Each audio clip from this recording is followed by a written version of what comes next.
Country side international સ્કૂલમાં આવતીકાલે વાંચન પ્રેમીઓને પ્રેરણા આપનાર એક વિશિષ્ટ કાર્યક્રમ યોજાશે. વિશિષ્ટ કાર્યક્રમમાં શિક્ષણ અધિકારી ડોક્ટર વિશાલ ભાદાણી તથા મેચ જીનિયસ એનજીઓના અધ્યક્ષ મનીષ મુંજલ વિશેષ અતિથિ તરીકે ઉપસ્થિત રહેશે. તદુપરાંત સમર્થ ટ્રસ્ટ તરફથી 5 લાખ રૂપિયાના ચેકનું વિતરણ પણ કરવામાં આવશે. શાળાના આચાર્ય સંજય મહેતાએ જણાવ્યું કે 2 વર્ષ પહેલા એસેમ્બલી દરમિયાન વિદ્યાર્થીઓ સાથે સ્ક્રીન ટાઈમ ઘટાડવા અંગે ચર્ચા થઈ હતી. ત્યારે વિચાર આવ્યો કે જો બાળકો વાંચશે તો તેમનો સ્ક્રીન ટાઈમ આપોઆપ ઘટશે. આથી વાંચનની શરૂઆત મેં જાતે કરી અને બાદમાં વિદ્યાર્થીઓ, શિક્ષકો તથા વાલીઓ જોડાયા હતા.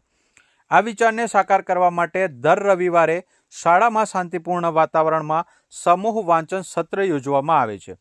વિદ્યાર્થીઓ, શિક્ષકો અને વાલીઓ લાઇબ્રેરીમાં ભેગા થઈ પુસ્તકો વાંચે છે.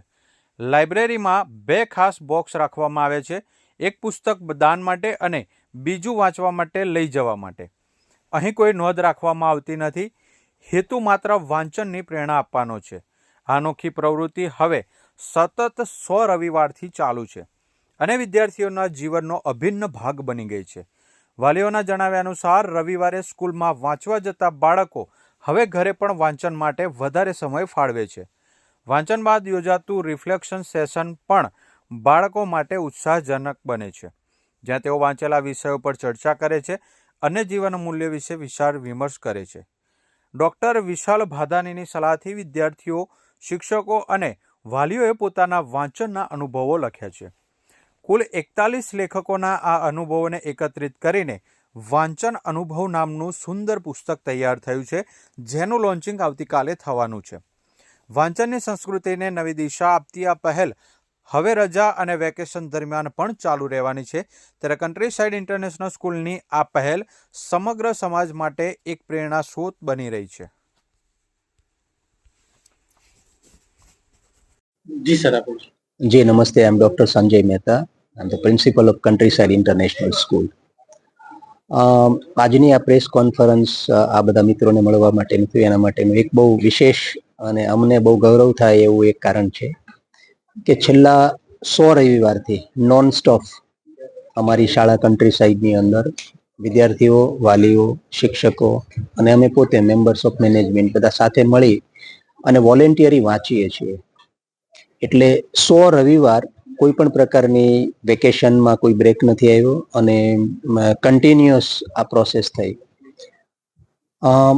સામાન્ય રીતે જોઈએ તો બધા લોકો વાંચતા હોય, પણ જ્યારે તમે કે બાળકો કે કોઈ teacher beyond the text book થાય ત્યારે કોન્ટેક્સ્ટની અંદર વાંચવાનું ચાલુ કરે. એટલે ટેક્સ્ચ્યુઅલ જે નોલેજ ખરું એ તો મળતું જ હોય છે કે જે આપણે સો કોલ લર્નિંગની થિયરીની અંદર આવે, પણ અત્યારે મલ્ટિપલ પ્રકારની બુક્સ જ્યારે કોઈ એક વ્યક્તિ વાંચવાનું ચાલુ કરે ત્યારે બ્રેઇન સ્ટોર્મિંગ ખૂબ સારી રીતે થાય અને અન્ડરસ્ટેન્ડિંગનું લેવલ વધે. એટલે અહીંયા ક્વેશ્ચન છે એ નોલેજનો નથી, નોલેજના ઉપરનું એક સ્ટેજ છે, ધેટ ઇઝ કોલ્ડ વિઝડમ. એટલે જ્યારે ડાપણ કોઈને ડેવલપ કરવું હોય કે એને પોતાના what is right, what is wrong, એની પોતાની સમજ જો એને લાવવી હોય તો અમે બહુ ફર્મલી એવું માનીએ છીએ કે reading it is only the solution and there can not be any substitute of reading. કોઈ પણ પ્રકારની એક્ટિવિટી બીજી કે તમે ડિજિટલ કન્ટેન્ટ કે ડિજિટલ પહેલાથી કરો તો એના એ નેચરલી મદદ કદાચ કરી શકતું હશે, પણ રીડિંગનો કોઈ સબસ્ટિટ્યુટ નથી. આજકાલ આપણે બધા જોઈએ છીએ કે એક્સેસ સ્ક્રીન ટાઈમ હોય, સોશિયલ મીડિયાની ઇમ્પેક્ટ છે બાળકોના બિહેવિયર ઉપર પણ અસર કરતી હોય. સો એઝ એ પ્રિન્સિપલ ઘણા ટાઈમ પહેલા, લગભગ ઓલમોસ્ટ 2 વર્ષ હવે તો થવા આવ્યા, ત્યારે જ્યારે વાત કરતો હતો વિદ્યાર્થીઓને ત્યારે કહ્યું કે ભાઈ આપણે લેટસ રીડ, તમારે સ્ક્રીન ટાઈમ ઓછો કરવો જોઈએ. તો સ્ક્રીન ટાઈમ ઓછો કરીને તો શું કરવાનું, તો કે વાંચવાનું. તો કોણ વાંચે? અને charity always begins from home. As a head of the institutions, I believe that it's a moral responsibility of the school head and the teachers and school owners to lead them in the right direction. એટલે આમ જ as a casual એવો કોઈ mission હતું કે આપણે આમ કરશું ને આમ આટલા રવિવાર કરશું ને એવો કોઈ ટાર્ગેટ સાથે કોઈ કામ નહીં કરેલું. બુક લોન્ચ કરવા જઈ રહ્યા છો, એમાં સ્પેશિયલ શું લખવામાં આવ્યું છે અને ચીફ ગેસ્ટ કોણ રહેશે? ચીફ ગેસ્ટની અંદર ડીઈઓ સાહેબ હશે, ડોક્ટર ભગીરથસિંહ આવશે, પછી ડોક્ટર વિશાલ ભાદાણી હશે, મનીષ મુંજલ કરીને છે કે જે સમર્થના ડિરેક્ટર છે, અને બુક છે એ જે અમે જે લખી છે, અમે જે કાલે લોન્ચ થવાની છે, એમાં સ્ટુડન્ટ્સ, ટીચર્સ અને પેરેન્ટ્સના આર્ટિકલ છે. એમાં એના રિફ્લેક્શન્સ છે કે રવિવારે આવ્યા પછી એ લોકોમાં શું ચેન્જ આવ્યું, કેવા પ્રકારનું એમને ફિલિંગ થઈ, શરૂઆતના રવિવારમાં એમને કેવું લાગતું હતું. પછી reading, why should we read, એના ઉપર બહુ બધી લાઇબ્રેરીઝની પણ ઇન્ફોર્મેશન હોઈ શકે. એવા 41 આર્ટિકલ છે અને 100 કરતાં વધારે પેજીસની અંદર એ બુક અહીંયા સેલ્ફ ડિઝાઇન જ થયેલી છે. સ્કૂલની અંદર એની બુકની પણ ડિઝાઇન થઈ છે અને એડિટર, બોર્ડ ઓફ એડિટર પણ અમારા સ્કૂલનું છે. એટલે અહીંયા જેની પ્રિન્ટ કાઢી અને અમે અત્યારે એની કોપી કરી છે. સર, સાઉથ ગુજરાતમાં આપણી પહેલી રજૂ કરશો, લોકોની કેવી લાગણીઓ તમને થાય છે? હા, નેચરલી એ તો ગૌરવની વાત છે કે જ્યારે આવું કોઈક એક માઇલસ્ટોન જ કહી શકાય. અને કદાચ ઘણી બધી સ્કૂલોમાં આવી પ્રવૃત્તિ થતી હશે, પણ આઈ ડોન્ટ નો કે પહેલી સ્કૂલ છે કે નથી. પણ આપણે જે કરીએ છીએ, કે આપણે જે કર્યું છે કે 100 કન્ઝિક્યુટિવ સન્ડે, તો એ સમથિંગ એમેઝિંગ. અને આ બધી જ ક્રેડિટ છે ને નાના બચ્ચાઓને જાય છે કે અને એમના પેરેન્ટ્સને, કારણ કે એ દિવસે એ પોતે ડેડિકેટેડ ટાઈમ આપે છે કે અહીંયા આવે છે પોતાના બાળકને લઈ. એ દિવસે પેલું ફોર્મલ ટ્રાન્સપોર્ટેશન ને એવું કશું નથી હોતું, પોતાની જાતે આવવાનું હોય છે. અને છતાં પણ વિદ્યાર્થી, વાલીઓ અને ટીચર્સ આવે છે. રજાના દિવસે કોઈને કમ્પલ્શન તો નહીં કરી શકાય, પણ વિલિંગલી કોઈ આવતું હોય અને વોલેન્ટરી આવે અને એ એક ચેન્જ એક લાવવા માટે પોતાના જાતની અંદર અને સમાજની અંદર લાવવા માટેનો એક ઇનિશિયેટિવ છે, તો naturally it's a matter of pride for us. લોકોને શું મેસેજ પાઠવો છો? રીડ, વાંચો. There is no good book, there is no bad book. જે ગમે તે વાંચો, પણ વાંચો, ધેટ્સ ઓલ. લેંગ્વેજની કોઈ બેરિયર હોતી નથી, કોઈ એમાં કશું જ હોતું નથી. એટલે વાંચવાનું, that is what we expect.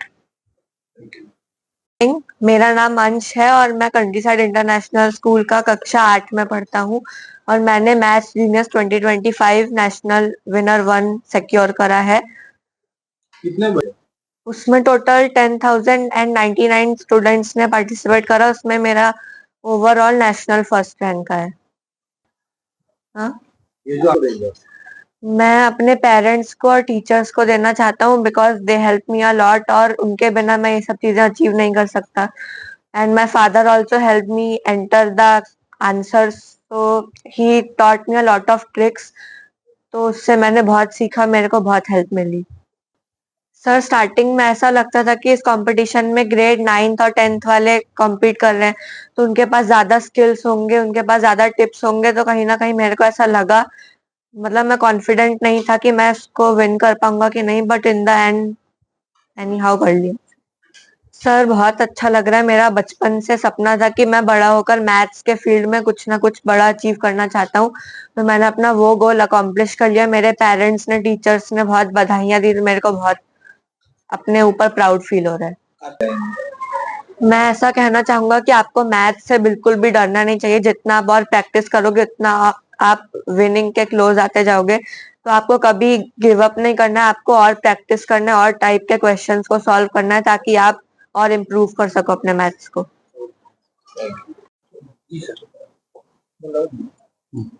મારું નામ વીએમ પટેલ છે. હું કન્ટ્રીસાઇડ ઇન્ટરનેશનલ સ્કૂલમાં મેનેજિંગ ડિરેક્ટર છું. જનરલી રીડિંગ એક એવી હેબિટ છે કે જે બ્રેઇન સ્ટોર્મિંગની સાથે મેમોરાઇઝેશનની પ્રોબ્લેમ છે એ ઘણા અંશે સોલ્વ કરવામાં કામ આવે. ઉદાહરણ તરીકે જોઈએ તો જનરલ આપણે બુક રીડ કરતા હોય, એ ટેક્સ્ટ બુક હોય, ન્યૂઝપેપર હોય કે કોઈ પણ નોવેલ્સ હોય, પણ એની અંદરથી આપણને એવા અનુભવ, તથ્યો જાણવા મળે કે જે ખરેખર અનુભવી લોકો દ્વારા લખાયેલા હોય છે અને એ ક્યાંય ટેક્સ્ટ બુકમાં કે એમાં લખાયેલા હોતા નથી. જનરલ આપણે જ્યારે ભણતા ત્યારે આપણે બધા સૌરમંડળને યાદ રાખવું હોય તો આપણને યાદ નહોતું રહેતું, પણ એ બુક્સમાં ક્યાંય રીડિંગમાં આવી જાય કે બુસુકુ મંગુ સયો ને પ્લુ, એ યાદ રાખો તો 7 ગ્રહ છે એ આપણને યાદ રહી જાય. તો આવું બુક રીડિંગ દ્વારા જ જાણવા મળે કે જે મેમોરાઇઝેશનની ટેકનિક છે, મેમોરાઇઝેશન કરવા માટે રીડિંગ જ એક એવી હેબિટ છે કે જે ક્રોસ બ્રેન કરે. ક્રોસ બ્રેન થાય તો ને તો જ એવું શક્ય છે કે ડાબું અને જમણું મગજ છે એનો યુઝ થાય. જનરલી આપણે જ્યારે કોઈ પણ વિડીયો કે જોતા હોય ને તો એ માત્ર રાઈટ બ્રેઇનનો જ ઉપયોગ થાય, લેફ્ટ બ્રેઇનનો ઉપયોગ થતો જ નથી. બુક રીડિંગ કરીએ તો જ ડાબું અને જમણું બંને મગજનો ઉપયોગ થાય, કારણ કે એ બંને આપણે આંખથી જોતા હોય અને આપણી બંને આંખ છે ને એ ક્રોસ બ્રેઇન કરવામાં બહુ પાવરથી છે. તમે જોશો તો આપણી જમણી આંખ એ ડાબા મગજને અને ડાબી આંખ એ જમણા મગજને કંટ્રોલ કરે છે. અને એટલે જ આપણે ચાલતા હોય ત્યારે આપણાથી ભૂલ નથી થતી. તો આ બધી વસ્તુઓ એવી છે કે સાયન્ટિફિક છે અને આપણા વૈદિક કાળમાં પણ એ હતું જ. અને એટલે જ શ્લોકો છે એનું ગાન થતું, રીડિંગ થઈને ગાન કરવામાં આવતું, કે જેના લીધે એ શ્લોકો છે એ અંતરાત્મા સુધી ફિલિંગ કરાવતા.